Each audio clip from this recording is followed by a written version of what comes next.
श्री कृष्णा सभी को। और सभी को बहुत बहुत हैप्पीनेस के साथ थैंक यू बोलना चाहूँगी कि आपको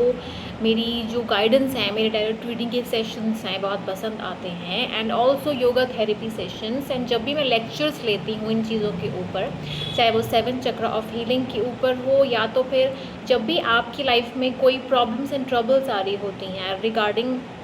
आपके फ्यूचर वाइज, और आपको जब भी कोई चीज़ों के बारे में समझ नहीं आती, अंडरस्टैंडिंग नहीं होती है कि आपको लाइफ को किस ढंग से कन्वीनियंटली चलाना है, और जब भी ट्रबल्स एंड टेंशन्स होती हैं तो उस समय और उस दौरान हमें क्या करना चाहिए, तो इन सब में जब मैं आपको गाइडेंस प्रेजेंट करती हूँ तो ये मेरे लिए ही एक सौभाग्य की बात है और खुशी की बात है।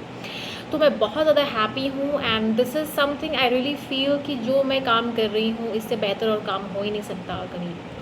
तो आज हम थोड़ा सा मीनिंग पता करेंगे कि जब भी हम श्लोक पढ़ते हैं तो श्लोक्स की मीनिंग क्या होते हैं। तो श्लोक एक स्टैंजा वर्स होता है, एक राइम स्कीम होती है। जैसे आप इंग्लिश लिटरेचर में या फिर कोई पोइट्री आप पढ़ते हो तो पोइट्री में आपको सोनेट्स होते हैं, बेसिक टेरेसा रीमा की एक पोइम होती है, एंड आपको कपलेट्स होते हैं। तो यानी कि एक और दो लाइंस जो होती हैं वो एक तरीके से आपको डिफ़ाइन करती हैं, या तो किसी एक सिचुएशन को डिफ़ाइन करती हैं। उसी तरीके से जो श्लोक होते हैं वो संस्कृत फॉर्म में होते हैं, और संस्कृत फॉर्म यानी कि आप हिंदुज़म कल्चर में ज़्यादा इसको प्रेवलेंट और ज़्यादा इम्पॉर्टेंट पाएंगे, बिकॉज उसमें सिलेबल्स और उनमें जो प्रोनाउंसिएशन होता है वो इंग्लिश और हिंदी वर्ड्स के कंपैरिजन में एक डिफरेंट वे फॉर्म आता है। फॉर एग्जांपल भगवत गीता के जो श्लोक हैं वो हम भी पढ़ते हैं, एंड ऑल्सो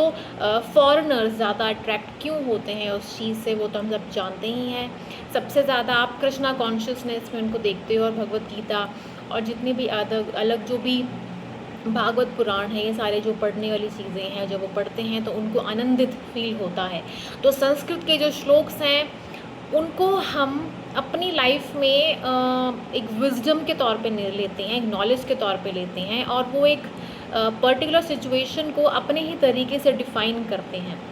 इसमें सिर्फ डिफरेंस आता है आपकी वर्ड्स का और आपकी प्रोनाउंसिएशन का जब भी आप उसको पढ़ते हो, और आपके जो मेडिटेटिव जोन में जब आप जाते हो, तो जब आप ब्रीदिंग लेते हो, इनहेल और एक्सेल करते हो, तो एक एक पैटर्न को एक एक लम्हे को आप जब फील करते हो तो आपकी ब्रेन सेल्स अपने आप ही जागृत हो जाते हैं। उसी तरीके से संस्कृत के जो वर्ड्स हैं उनमें भी कुछ ऐसे वर्ड्स होते हैं जब हम उनको प्रोनाउंस करते हैं तो वो ब्रेन के लिए बहुत इफ़ेक्टिव होते हैं, क्रिएटिव होते हैं, तो जिनसे हमें एक क्या कह सकते हैं ऊर्जा मिलती है, जो कि बाकी कंपैरिजन में एक डिफरेंट आपको वाइब्रेशन